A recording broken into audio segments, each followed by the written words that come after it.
So we've learned about the nature of the Freemasons and Illuminati, and we've learned about their aim to destroy Christianity and monarchies. The question then is, what did they want to replace them with? What kind of society were these enlightened individuals after? What would the new system look like in the secular New World Order they were trying to create? The answer to these questions are found in the writings of the classical Greek philosopher Plato. Plato's beliefs in turn were based on the mysteries as handed down through the Persians and his predecessor Pythagoras. Plato's most famous book is in fact called The Republic, and in this and his other works he has much to say on how a society should be run. The so-called illuminated ones took much inspiration from it for their vision of a new world order. So here are some key ideas from that book. Firstly, Plato believed that society should be divided into a hierarchy of 3 levels: the ruling elite, the auxiliaries, and the workers. It's more like a 2-tier system really, as there is no middle class as such. The middle tier just exists to impose the will of the upper tier on the lower. Plato believed that the average individual was incapable of running his own life, and that they should therefore submit unquestioningly to the ruling elite who, because of their superior and enlightened knowledge, would direct their lives for the greater good. He wrote, "And even in the smallest manner, one should stand under leadership. For example, he should get up or move or wash or take his meals only if he has been told to do so. In a word, he should teach his soul by long habit never to dream of acting independently. There will be no end to the trouble of states or of humanity itself till philosophers become kings in this world, or till those we now call kings and rulers really and truly become philosophers, and political power and philosophy thus comes into the same hands." What Plato was effectively describing here was a totalitarian state, a socialistic dictatorship. Plato believed that average men were nothing more than labouring beasts of the field, fit for nothing else but slavery. He believed that not all men were equal, and that only a small number of elites at the top of the hierarchy were fit to rule. Sound familiar? Those elites were those who were philosophers, i.e., those with the greatest capacity for knowledge. To Plato, it was knowledge that made one man higher than another. Again, I need to emphasize that the middle class is effectively abolished in the system. There's a small top tier that rules and a large bottom tier that is subservient, and then simply a group in the middle to implement it, like the army or police.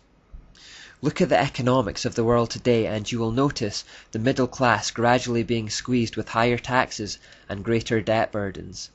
The elite bankers caused a global financial crisis but were bailed out, and within a couple of years they were operating like nothing had happened, paying out just as large bonuses as ever. The middle class, meanwhile, are left with the tab by way of huge tax increases. During the financial crisis, you will notice that the very wealthy did not have to adjust their lifestyles at all. The gap between rich and poor widened. I won't go into that any further right now, but it is likely that the middle class will eventually be eradicated if they have their way. Plato also says, "We must look for the right kind of rule in one or two or very few men, whenever such right rule occurs. And these men, whether they rule over willing or unwilling subjects, with or without written laws, and whether they are rich or poor, must exercise their rule in accordance with some art or science. And whether they purge the state for its good by killing or banishing some of the citizens, or make it smaller by sending out colonies somewhere, as bees swarm from the hive, or bring in citizens from elsewhere to make it larger, so long as they act in accordance with science and justice, and preserve and benefit it by making it better than it was, so far as is possible, that must at that time and by such characteristics be declared to be the only right form of government." So chillingly here, Plato believed that those at the top of the hierarchy could manipulate, kill and control human beings as they wished, as long as it was for the greater good. Remember the satanic mantra that the end justifies the means. He states that it doesn't matter whether the masses are willing or unwilling to be ruled, and that they may be justly killed or banished in order to control populations. In Plato's eyes, the individual exists merely for the benefit of the state. They have no intrinsic value of their own. He also suggests that a tyrant is necessary to protect people from themselves. Here is a key statement. "Philosopher kings must take the city and the characters of men as they might a tablet, and first wipe it clean, no easy task, but at any rate you know that this would be the first point of difference from ordinary reformers, that they would refuse to take in hand either individual or state, or to legislate before they either received a clean slate or themselves made it clean. In other words, in order for this new world order of things to be introduced, the former way of things must first be wiped out. They must start with a clean slate. One way of wiping out the old is a kind of brainwashing through propaganda, dominating flows of information. He writes, "Rhetoric is a producer of persuasion for belief, not for instruction in the matter of right and wrong. And so the rhetorician's business is not to instruct a law court or a public meeting in matters of right and wrong, but only to make them believe." So the idea is not to tell people what is truly right and wrong, but only to make them believe what it is you want them to believe in order that they might be best manipulated for your own specific end. This is morally acceptable as long as the end justifies the means. This is compounded when he says, "The profession of those who are greatest in wisdom, who are called orators and lawyers, for they persuade men by the art which they possess, not teaching them, but making them have whatever opinion they like." Plato praises those who have such smooth words of persuasion that they can make people conform their opinions to anything they wish. A barrier to wiping the slate clean, however, is parents who hold to the old value system. Therefore Plato suggests, all inhabitants above the age of 10 they will send out into the fields, and they will take over the children, remove them from the manners and habits of their parents, and bring them up in their own customs and laws, which will be such as we have described. This is the speediest and easiest way in which such a city and constitution as we have portrayed could be established and prosper, and bring most benefit to the people among whom it arises. So here Plato suggests that children should be taken away from their parents and raised by the state who know better, and who will instruct them in the ways required to bring about change. Not the truth about right and wrong, simply the ideas that will manipulate their minds into believing what they want them to believe. Also, like the Jesuits, who were ordered in military style, Plato believed that society should have a similar kind of structure.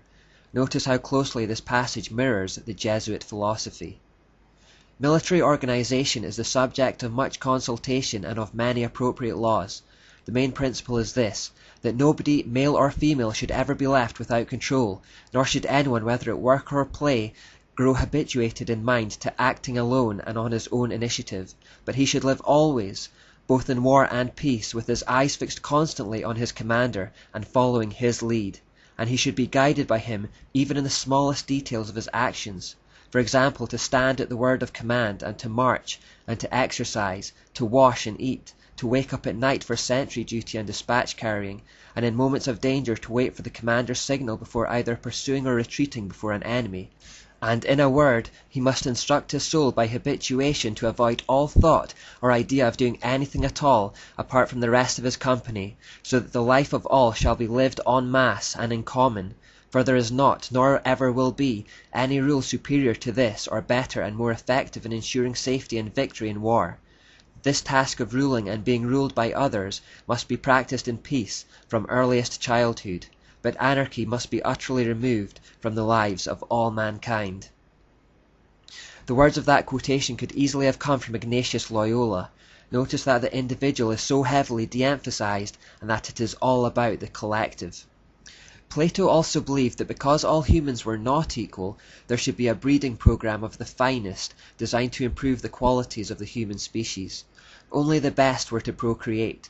Those humans who it was believed had undesirable traits should not. This is called eugenics. You have in your house hunting dogs and a number of pedigree cocks. Do not some prove better than the rest? Do you then breed from all indiscriminately, or are you careful to breed from the best? And again, do you breed from the youngest or the oldest, or, so far as may be, from those in their prime? And if they are not thus bred, you expect, do you not, that your birds and hounds will greatly degenerate? And what of horses and other animals? Is it otherwise with them? How imperative then is our need of the highest skill in our rulers, if the principle holds also for mankind. The best men must cohabit with the best women in as many cases as possible, and the worst with the worst in the fewest, and that the offspring of the one must be reared and that of the other not, if the flock is to be as perfect as possible. and the way in which all this is brought to pass must be unknown to any but the rulers, if again the herd of guardians is to be as free as possible from dissension. He went even further, suggesting that the offspring of inferior humans should be disposed of like a piece of trash. The offspring of the inferior and any of those of the other sort who are born defective they will properly dispose of in secret, so that no one will know what has become of them. That is the condition of preserving the purity of the guardian's breed. Eugenics is what Adolf Hitler was doing when he tried to establish a master race of blonde-haired, blue-eyed Aryan humans. This process involved trying to eradicate those who he saw as inferior, specifically the Jews.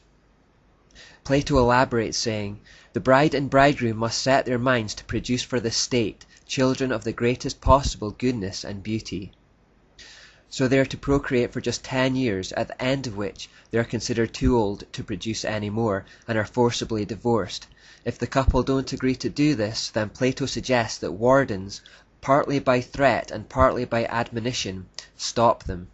If the man refuses in the face of these threats, he is to be disqualified from attending his children's birthday parties and any weddings.